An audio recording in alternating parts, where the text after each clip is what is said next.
თეატრმა გადაწყვიტა რომ დაიწყოს სვლა რეგიონებში. ეს არის უკვე მე-7 ტალღა თუ არ ვცდები, იმიტომ რომ მანამდე ვიყავით დასავლეთ საქართველოში, ძირითადად რეგიონულ ცენტრებში ვაკეთებთ ესეთ რაღაცას. ეს იყო იმერეთი, გურია, სამეგრელო, ბათუმი, რაც თავარია. ასევე ვიყავით გორში, ეხლა ჩამოვედით ახალციხეში, ვაგრძელებთ თელავში 12-ში გვექნება და შემდეგ რუსთავი და თუ შევძელით რომ ავიდით, აი თუ არ იქნება მეწყერ საშიშროებითი ზონა, აუცილებლად ავალთ სვანეთში, აუცილებლად ავალთ ლენტეხში და შემდეგ უკვე დამაგვირგვინებელს გავაკეთებთ შემაჯამებელს თბილისში. მთავარი მესიჯი არის ის, რომ გავაგებინოთ ყველას ერთი, რომ უსამართლოდ დაკავებული ადამიანები უნდა გამოუშვან, ეს ერთი მთავარი, ყველაზე მთავარი და ჩვენი არტისტი ანრო ჭიჭინაძე უნდა გამოვიდეს აუცილებლად და გამოუშვან და მეორე, რაც ასევე მნიშვნელოვანია, რომ მოვისმინოთ პრობლემები, იმიტომ რომ როგორც ნახეთ, დღესაც უმეტესობა გამოსვლელი იყო აქაური და გვაინტერესებდა სწორედ აქაური პრობლემები. ძალიან დიდი მადლობა მათ, რომ ამაზე ვილაპარაკეთ და ჩემთვის არის ძალიან გამიხარდა, რომ მეუბნებოდნენ, რომ 30 კაცი დაგვხვდებათ, მეტი არაო და ესეთი სტუმართმოყვარე ახალციხე ძალიან მიხარია. მადლობა ყველას, ვინც მოვიდა. მართლა ვიცი რა გაიარეს, ყველას ფოტოებს უღება და პოლიცია. არ ვიცი ხვალ რა დაემართებათ ამ ადამიანებს, მაგრამ დიდი მადლობა მხარდაჭერისთვის, იმიტომ რომ თავარი არის რომ არ შეგვეშინდეს, არ უნდა გვეშინდეს, არ. იმიტომ რომ ჩვენ მხარესაა სიმართლე და სიმართლეს არ უნდა ეშინდეს. პირველ რიგში მოგესალმებით. აი ახლა უყურებ აი ამდენ გულანთებულ ადამიანს და ვფიქრობ, რომ როგორც ლექშია თავისუფლება ისე არ მოდის თავისუფლება ლომთა ხვედრია. აი ამ წუთში ვფიქრობ, რომ სწორ მხარეს დგომაც ლომთა ხვედრია და თქვენ აი ამ მხარეს გახართ და მიამაყებით და მიამაყება ის, რომ თქვენთან ერთად გავართ ესა. ეს აქ ჩემი შვილებიც არიან და ემახსოვრებათ, მაგრამ რამდენიმე წლის შემდეგ მე მათ კიდევ სიამაყით გავახსენებ, რომ აი ამ დღეს თავისუფლებისთვის ბრძოლაში სწორ მხარეს ვიდექით ჩვენ და ერთად ვიბრძოდით, ერთად ვიბრძვით და კიდევ ერთად ვიბრძოლებთ აი ამ ქვეყნის გადარჩენისთვის.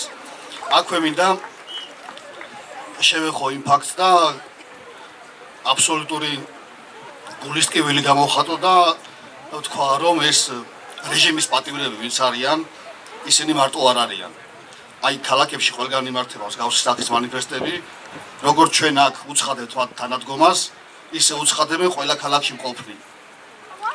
აქედან გავაგონოთ ჩვენი ხმა და უთხრათ აი ამ რეჟიმის ტყვეებს, რომ თქვენ მარტო არ ხართ და მადლობა გადაუხადოთ იმ ძალიან მაგარ ადამიანებს, ვინც ჩვენი შვილებისთვის, ჩვენი ქვეყნის მომავლისთვის იბრძვიან უკვე გისოსებს მიღმაც. მე მინდა იმ ოცეულს მოუხადო დიდი მადლობა, რომელმა ოცეულმაც ახალციხეში საპროტესტო ამინდი შექმნა. დაახვედრა ის კერა საპროტესტო თბილისის დიდ პროტესტს და მედგრად დიდი მადლობა. დიდი ბულინგის, დიდი დაცინვის, დიდი შეურაცხყოფის მიუხედავად ამაყად ხარში გამართული ღმერთს უყურებთ, ირჯვარს ვიწერთ და საქართველოს ლოცავთ ყოველ დღე 6 საათზე შოთა რუსთაველის ძეგლთან. უღრმესი მადლობა თითოეულმათგან. მე მინდა სოლიდარობა გამოვუცხადო ანდრო ჭიჭინაძეს, ვაჟკაცს, კაცს, მსახიობს, არტისტს, რომელი არტისტიც არაფრის გულისთვის, უფროსონად სამშობლოს სიყვარულის გულისთვის ისჯება და ზის საპყრობილეში. მისი თამადობით ყველა სინდისის პატიმარს თავისუფლება მისცეს ამ ურწმუნო მთავრობამ, ეგრეთ წოდებულმა მთავრობამ. მე მინდა სოლიდარობა გამოვუცხადო მზია ამაღლობელს.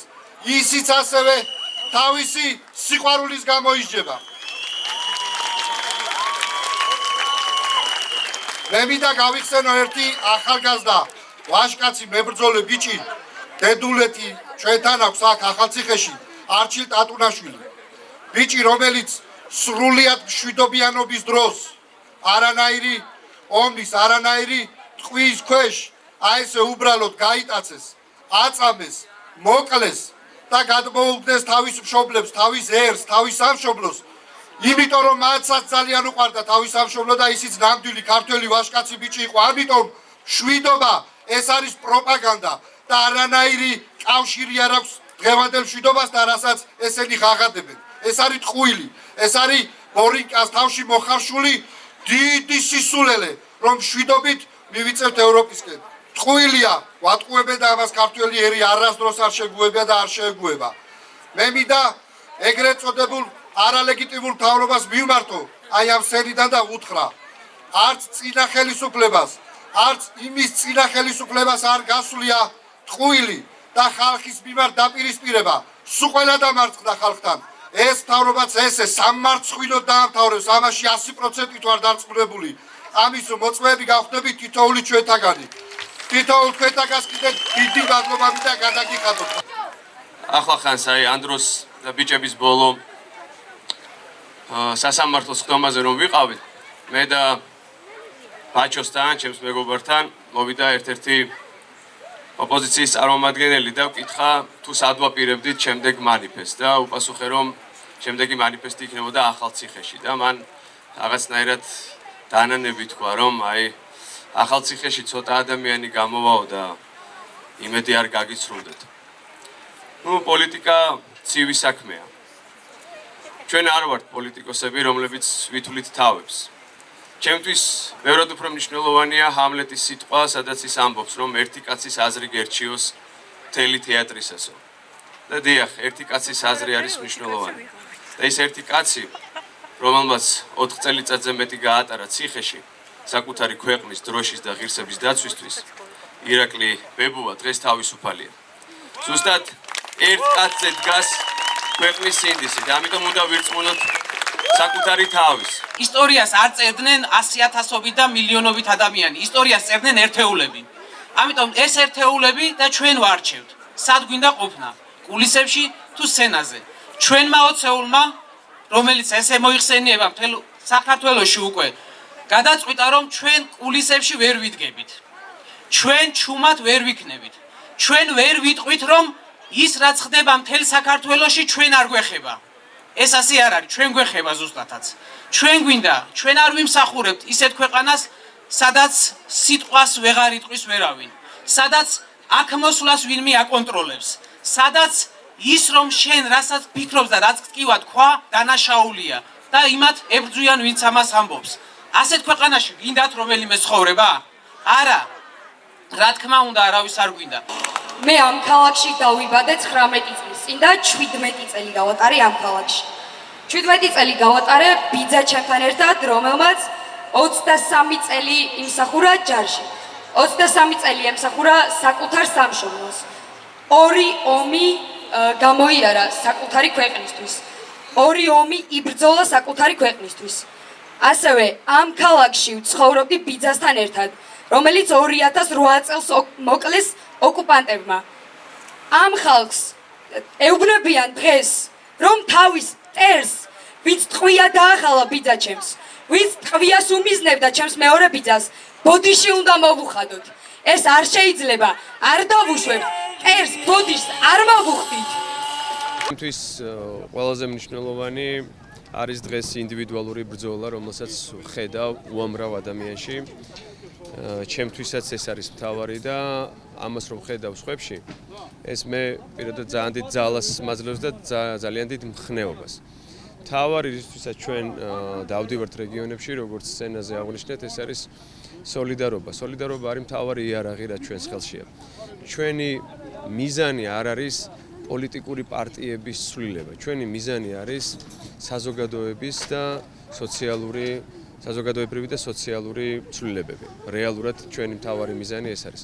მთავარი მიზანი არის რომ არ შევეგუოთ იმ უსამართლობას, რა უსამართლობას ქართულმა ოცნებამ დაატეხა ქართულ საზოგადოებას. ერთი მესიჯი ჩვენ არ გვაქვს, მაგრამ გვინდა რომ გავაჟღეროთ ადგილობრივების პრობლემები, ადგილობრივების რაღაცა სოციალურ თემებზე ველაპარაკოთ ამ ადამიანებს და რაღაცნაირი პლატფორმა ეძლევათ ამ ხალხს, რომ ჩვენ ამაში ესე ვთქვათ ვეხმარებით, რომ რაღაცნაირად გამოთქვან თავიანთი შეხედულებები სოციალურ პრობლემებთან და ასე შემდეგ ყველაფერთან დაკავშირებით. ასევე თავარი რის გამოც ეს მანიფესტი დაიწყო, ერთ-ერთი მთავარი ფაქტორი არის ჩვენი მეგობარი ანდრო ჭიჭინაძე, ჩვენი კოლეგა, რომელიც უსამართლოდ ზის უკვე 4 თვეა ციხეში.